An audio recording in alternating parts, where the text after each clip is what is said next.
Dr.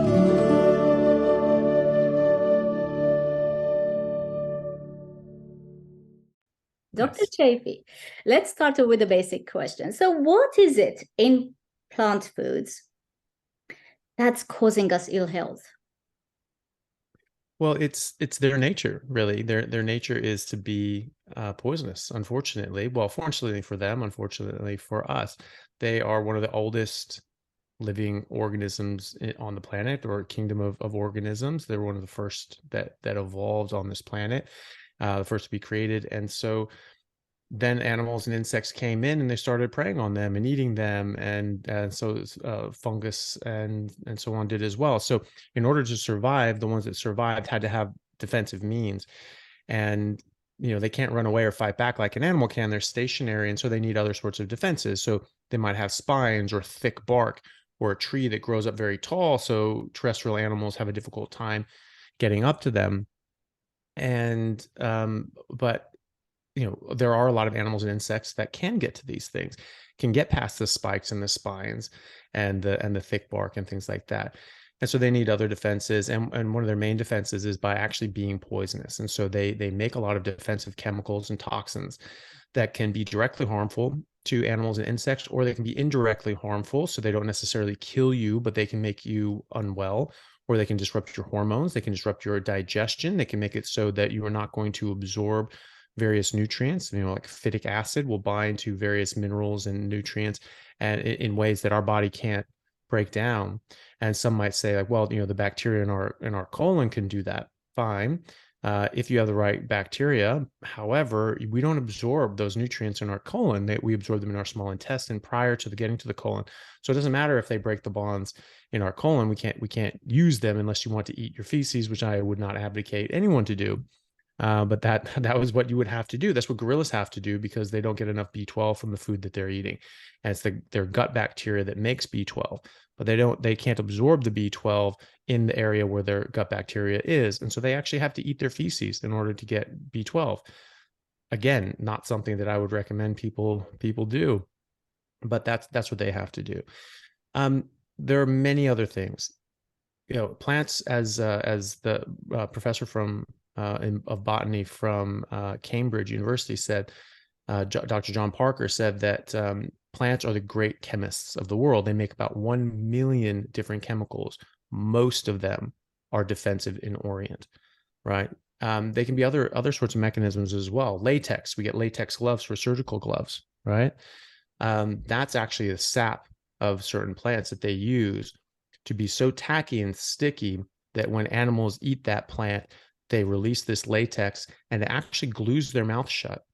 And so it's sort of an elegant way of stopping that animal from eating the plant, because if you open their mouth, they can't go and eat that plant anymore. So it glues their mouth shut and they're stuck. Unfortunately, most of the time the animal dies after this because their mouth is glued shut. They can't open it again. They're not eating ever again. So that's usually a fatal consequence of eating the wrong kind of plant, if they don't have the ability to work around the latex. So there are a lot of these different issues. We recognize this for literally thousands of years. We know that most plants are inedible, right? You get lost in the woods and you run out of food. You can't just eat any random plant. Most of them will make you very, very sick or even kill you. And so you have to know which ones are safe.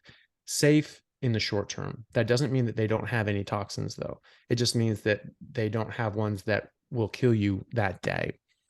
But smoking doesn't kill you that day. Alcoholism doesn't kill you that day. It builds up over time and over decades, and slowly breaks down and wears down your body, and can cause harm over time. Now, is eating plants as bad as smoking cigarettes?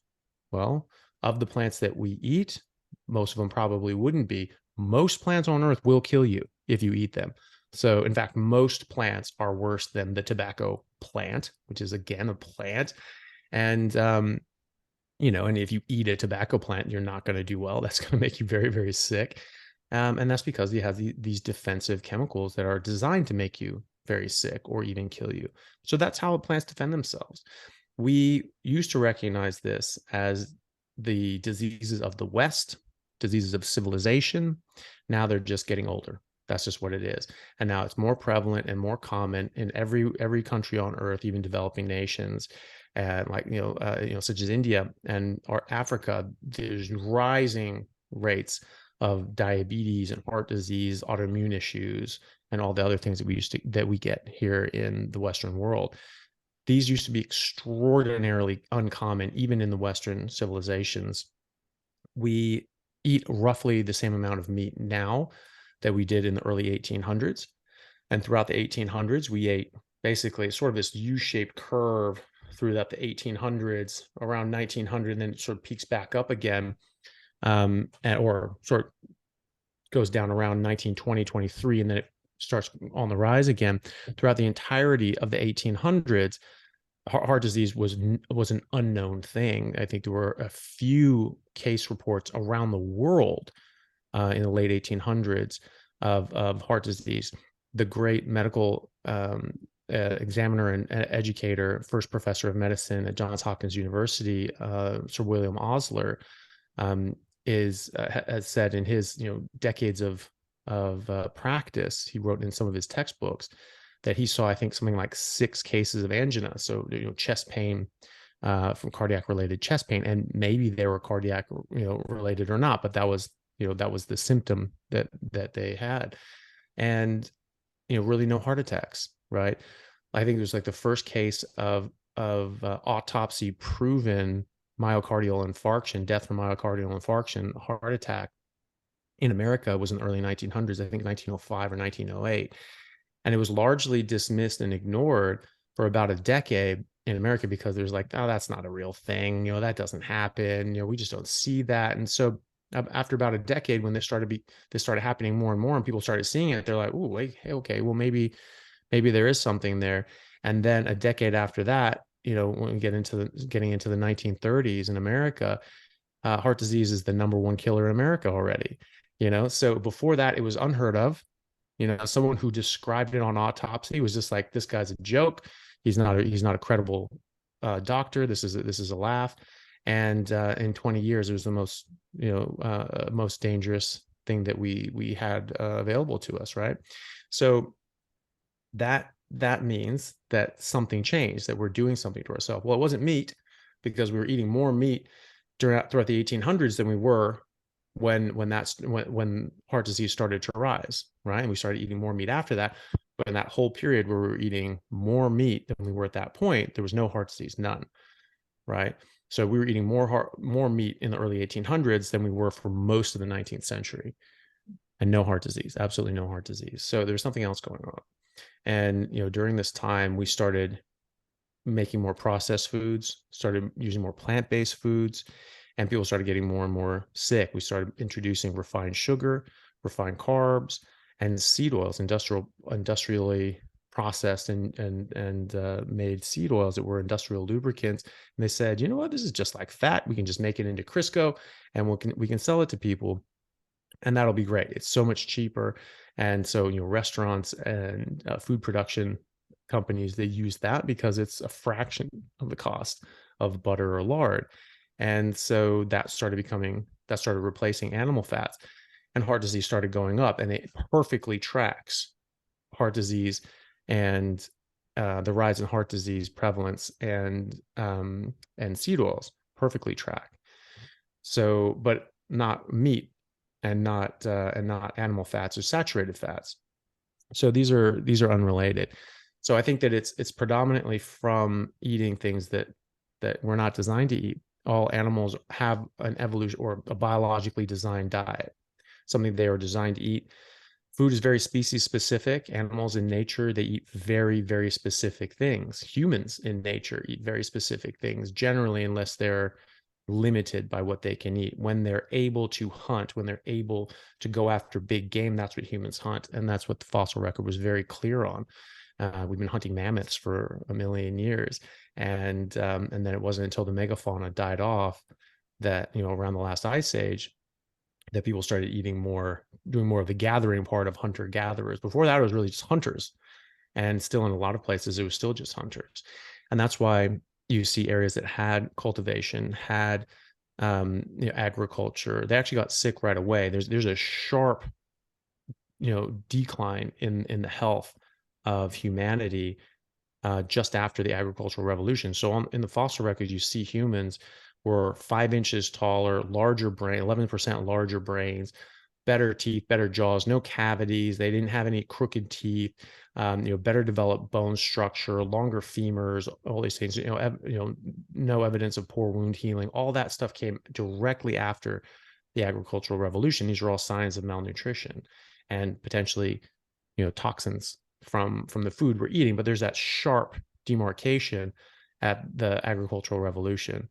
And so, you see this clear, distinct difference between when we were largely eating meat and when we were incorporating a lot more plants. And then when we traveled around the world, when Europeans went around the world and started, all the different colonies, they noticed that the non-Western countries, the people there weren't getting the same diseases that they were getting in England and in France and in Switzerland and Sweden and so on. And so they called these the diseases of the West. And so it was like Western people got these diseases, the diseases of civilization.